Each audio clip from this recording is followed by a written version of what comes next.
Et salut les gens. Bon allez, une nouvelle petite vidéo ce soir, on va parler de Rinrin. Et aujourd'hui c'est tenue légère hein, parce que putain dans le sud, au secours. D'ailleurs je pense que, attendez bougez pas. Je vais m'asperger de produits anti-moustiques parce que à la fin de la vidéo je vais ressembler à un tyrannosaurus. Alors Rinrin, c'est un peu le même genre d'histoire qu'avec Fazou, une grosse histoire d'amour. Tout simplement parce que c'était la moto de mes rêves. Je crois que je l'ai assez répété dans toutes mes vidéos. Alors ça a commencé comment? On va dire que de mes 8 à 14, 15 ans, voire même après, de toute façon jusqu'à avoir un R1. Mon mur était criblé de posters de R1. Ça a commencé avec le 98 rouge et blanc, le Bluish White, qui est apparu du coup en 98. Donc quelques années après, je les avais dans les magazines en poster, je récupérais des images, choses comme ça, j'en collais partout dans ma chambre. J'essaierai de retrouver une photo d'ailleurs de ma chambre à l'époque chez mes parents qui était criblée de posters et de photos de moto. Voilà, cette moto qui m'a vraiment marqué. Dès qu'elle est sortie, que je l'ai vue en photo dans les magazines, c'était vraiment iconique. C'était la moto qu'il me fallait plus tard, c'était vraiment un rêve. Et du coup, ouais, après des années à fantasmer sur cette moto, regardez, avec ses magnifiques yeux en amande, sa ligne incroyable, le cul en l'air, super musclé, vraiment elle a les courbes de Beyoncé. Du coup, j'ai fini par avoir mon premier R1. C'était en 2015, si je dis pas de bêtises, ou 2014. J'essaierai de vous redonner la date exacte. Je regardais pas mal les annonces, le Bon Coin, tout ça, mais c'était encore un peu hors de portée. C'est vrai que autant aujourd'hui, les prix ont flambé, mais ça fait un moment que quand même les R1 et toutes ces vieilles bécanes formidables coûtent assez cher. Et du coup, Nico, mon copain de l'époque, m'avait fait la surprise de me trouver un R1. De mémoire, on avait été le chercher quelque part en Camargue. C'était un militaire qui avait ça. Le moteur était mort. La moto esthétiquement présentait pas trop mal. J'essaierai de vous montrer des photos. Du coup, on ramène cette moto. On l'a montée sur le plateau. C'était assez incroyable. Le moment où vraiment tu jubiles, je crois que c'est quand tu conduis et que tu as ce R1 qui te regarde dans le rétro. Mais même encore aujourd'hui, hein, quand on travaille les motos avec Nono, je regarde le rétro, je fais « Ah, il y a des motos derrière !» Enfin voilà. Et du coup, on ramène cette moto chez moi, ce magnifique R1 bleu chez moi. Ensuite, l'étape d'après, ça aurait été chercher un moteur. On a trouvé un R1, moteur bon. On a été chercher ce R1 avec le moteur roulant. On l'a ramené. Du coup, je me retrouve avec deux R1. Bon, vous m'excuserez si vous entendez des bruits derrière, mais je crois que les voisins ont décidé de faire une déforestation le moment où je enregistre ma vidéo. Du coup, je me retrouve avec deux R1, un moteur cassé et l'autre avec un moteur normalement en bon état. De là, je demande à un pote qui était à l'époque vers Andu, si je dis pas de bêtises, qui avait un garage, du coup, de faire la greffe. Je dois avoir des photos de tout ça, je vous posterai tout ce que j'ai gardé pas mal de souvenirs. Du coup, cette personne me remet le moteur dans Rinrin. On ramène Rinrin avec son moteur à la maison et j'ai enfin du coup mon R1 dans mon garage. Vous imaginez même pas le sentiment. Je me rappelle, j'avais fait une petite vidéo, vous la retrouverez peut-être sur les réseaux, où du coup je mets une maquette de R1 avec un moteur qui tourne et hop d'un coup, il y en a une vraie qui s'en va derrière. Enfin bon, l'espèce de montage que tout le monde a fait je crois, mais j'étais tellement fan, mais tellement fan. Et encore aujourd'hui, je réalise pas, hein. Surtout quand on commence à en avoir plusieurs, on est toujours autant gamin, content, génial, j'ai mon R1 à la maison. Mais alors si vous saviez le nombre de péripéties que j'ai eu après, en fait j'ai appris du coup par la force des choses que il y a une maladie chez ces motos, les cylindres fissurés. Bon, il y en a plein qui connaîtront certainement le problème. Du coup je me suis retrouvée à faire des balades, le R1 dégueulé de la flotte, on a eu des suspicions de joint de culasse. Et puis finalement c'était pas ça, j'ai fait démonter le moteur, j'ai voulu faire resurfacer, finalement ça a rien fait. Bref, que des emmerdes. Du coup, après plusieurs années de je marche plus, bien compliqué en fait. Des fois, il tournait super bien et puis à chaud, il voulait plus démarrer, il dégueulait de la flotte, il me donnait des espèces de température moteur incroyables, alors enfin, c'était incroyable. Franchement, tout s'est mélangé dans la tête parce qu'il y a eu plein de choses différentes pour au final un problème de merde. Je vous en dirai plus après. Donc, solution, c'était changer le moteur. Donc, j'ai demandé à mon pote Maxou, copain mécano. Maxou, il a fait un super boulot. Il avait un R1 aussi où il avait un problème. Du coup, il nous a trouvé des moteurs de 1000 phaseurs. Je vais pas rentrer dans les détails sur le montage, mais en gros, bas moteur de 1000 phaseurs, boîte de R1, culasse de R1. C'était un truc comme ça, je crois. Et du coup, je me retrouve avec un moteur de 1000 phaseurs R1. En gros, on perd les 3 chevaux, mais bon... sur le R1, sur R1. Donc là, actuellement, il a toujours son moteur de 1000 phaseurs greffé avec quelques pièces de R1. Donc boîte et culasse. De toute façon, Maxime m'engueulera si j'ai dit de la merde. Ou même, de toute façon, les pros, ils m'engueuleront si j'ai dit de la merde. Mais je crois que c'est ça. Du coup, me voilà partie avec un moteur en bon état. Et depuis, plus trop de problèmes. Alors, Il s'est remis à me faire des trucs bizarres. On a changé le Calorstar, on a changé des sondes, on a changé plein de choses. Et en fait, un autre pote mécano arrive dans l'équipe. Non, mais ils ont tous bossé dessus, ils sont tous tirés les cheveux, les pauvres. Kenny, qui est actuellement mon mécano pour tout le garage. Kenouille, qui du coup, je lui ai laissé le R1. Bon, il m'a dit, écoute, il y a ça qui a été fait, il y a ça qui a été fait. Il m'a dit, on va procéder par élimination. Et en fait, le problème, c'était le compteur qui me donnait une mauvaise information. Alors pareil, il me mettra des commentaires si j'ai pas dit tout ce qu'il fallait, mais en gros c'était un truc de merde. Moteur refait, moteur en bon état, encore des problèmes. En fait c'était juste le compteur qui me donnait les mauvaises informations. Du coup il m'a mis une sonde directement dans l'arrivée, la durite de liquide, de façon à avoir la bonne température. J'ai à peu près 6 degrés de différence entre ce que me dit le compteur et le petit compteur annexe qui m'a rajouté, qui prend directement dans le kit de refroidissement. Et depuis, RAS, Rhin se porte super bien. Juste un entretien normal et régulier, fait par Kenny aussi. Et puis rien, franchement, c'est incroyable. Une fois qu'on a réglé le problème de base, c'est des motos super fiables. Même la boîte, quand je l'ai acheté, le Crabot 2 qui était mort, du coup, dès que t'accélérais, ça sautait. J'ai mis une autre boîte d'occasion. Écoutez, ça fait à peu près 6 ans qu'elle est dessus, rien à dire. Là, je me retrouve avec mon Rhin enfin en bon état. Toujours bleu, parce qu'il a toujours été bleu. Et je vous mettrai quelques photos. Du coup, je l'ai acheté, c'est un 99. Je l'ai acheté avec la déco de 99, vu que j'adore les 98 rouge et blanc, mais aussi les bleus. Je voulais beaucoup qu'ils ressemblent à l'exemplaire de 98 avec les espèces de dessins en calligraphie japonaise bleue, comme on voit là, mais en blanc sur bleu, comme l'origine 98. Du coup, je vous mettrai des photos.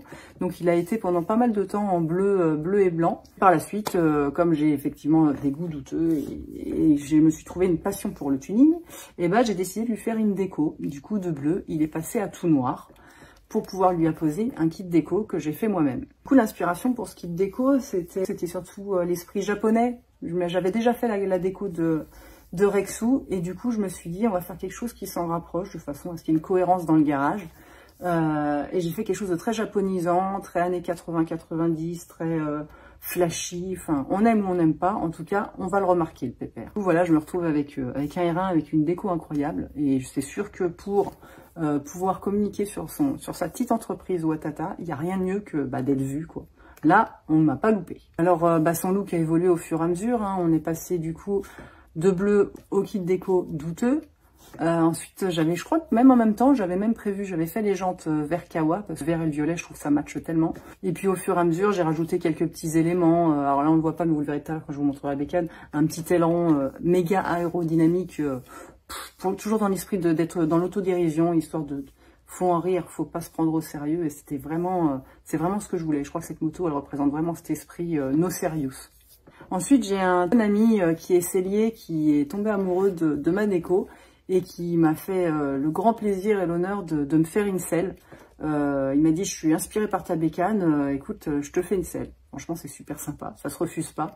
Et du coup, je vous montrerai aussi tout à l'heure, il m'a fait une selle extraordinaire. Le dernier accessoire en date, c'est la super bulle vert fluo. Elle a été fournie par Segdem Bulster. C'est une marque française qui fait des bulles sur mesure. Ils ont, je crois, à peu près 10 ou 15 couleurs par modèle de bulle. Allez voir le site, franchement, je vous mettrai un lien. Allez voir le site, il y a vraiment un choix de fou. Ils font du matériel incroyable, c'est made in France. Il y a plein de couleurs, pourquoi aller voir ailleurs?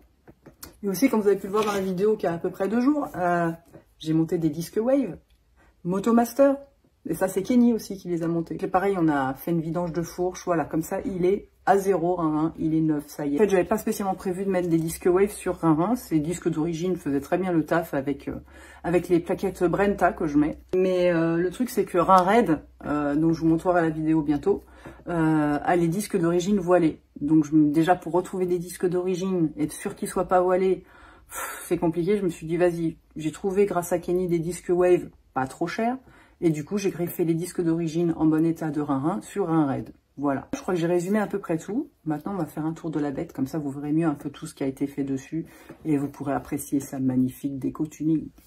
Et le voilà mon Rhin d'amour, la beauté, ma licorne. Avec sa déco douteuse, je vous l'accorde. Mais qu'est-ce que je suis fan. Le fameux aileron dont je vous parlais. Gros appui aérodynamique, franchement. La selle, que le copain m'a fait, qui match tellement bien. Et puis alors, tu peux faire 400, 500 bornes, franchement, vas-y, t'es bien. En gel, super confort. Le petit scorpion qui va bien, bon personnalisé pour le fun. Comme je vous expliquerai dans la vidéo de Rhin Raid, lui il a le même mais en carbone pour faire un petit clin d'œil au R1 98 Bluish White qui avait le pot d'origine carbone. Les R1 98 bleus, eux, avaient le pot titane. Et du coup, le gros pot titane. Du coup, j'ai mis un titane sur le Rhin 1 et un carbone sur le Rhin Raid. Ensuite, petite turite rose qui vont bien. Verte à l'avant, histoire de... Ah, les détails dans le tuning, hein, c'est ce qui fait tout. Mes magnifiques disques Motomaster, disque Wave. C'est du détail, encore une fois, mais je trouve que ça a son style. Ensuite, pour ce qui est du poste de pilotage, petit mètre à cylindre Akosato. C'est ce que je mets sur toutes les bécanes.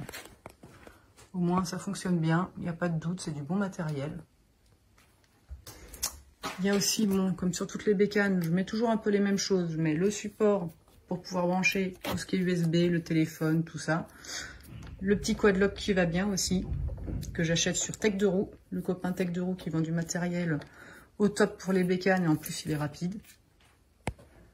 L'Akosato, comme je disais. Et puis c'est à peu près tout. Voilà le petit setup qui va bien, qui est à peu près le même sur toutes les bécanes. Et du coup, le petit voyant que je vous disais, qui me donne la température du liquide de refroidissement, en plus de celui que me donne la moto, mais qui n'est pas bon. Et ce truc-là est pris directement, une sonde, dans la durite où passe le liquide, de façon à avoir une information quand même beaucoup plus correcte. Et pas de problème. Et regardez-moi cette bulle, elle n'est pas incroyable franchement.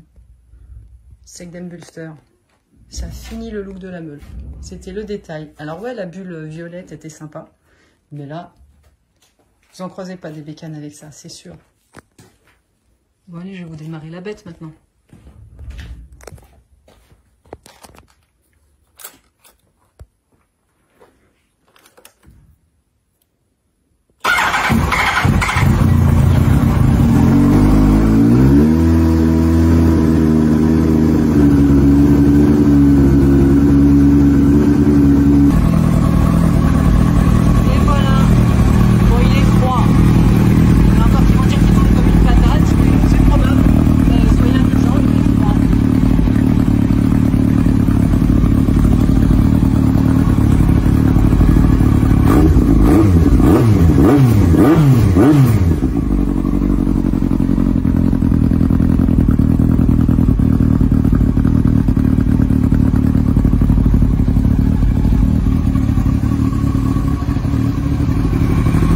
Ah oui, je voulais regarder aussi, pour vous donner l'information.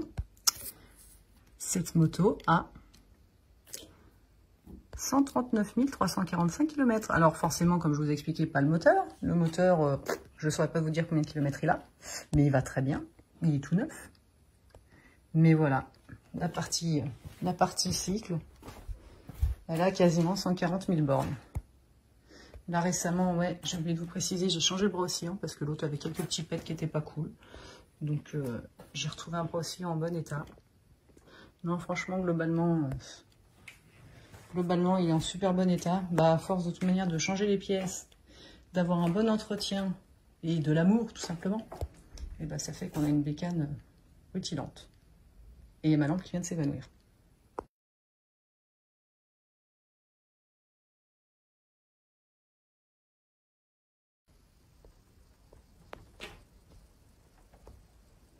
Bon, c'était un tour rapide, c'était un résumé rapide de cette histoire d'amour que j'ai avec mon premier R1. Je vous parlerai du deuxième bientôt dans une autre vidéo. N'hésitez pas si vous avez des questions. Encore une fois, je vais certainement oublier plein de détails. Posez-les en commentaire, j'y répondrai dès que possible, avec grand plaisir. Pour ceux qui ont aussi envie de voir d'autres photos ou de voir un peu plus de choses ou même d'autres vidéos de chacun de mes véhicules, allez sur le site Watata, www.watata.fr, et dans la partie blog, il y a à peu près, il y a tous les véhicules, je crois. J'ai pas encore fait d'ailleurs de topic sur le GSX-R, je crois, le gros là. Il faudra que je m'en occupe d'ailleurs. Mais tous les autres y sont, il y a même des vidéos avec l'équipe, tous les délires depuis un moment. N'hésitez pas à aller voir, il y a pas mal de choses. Je mets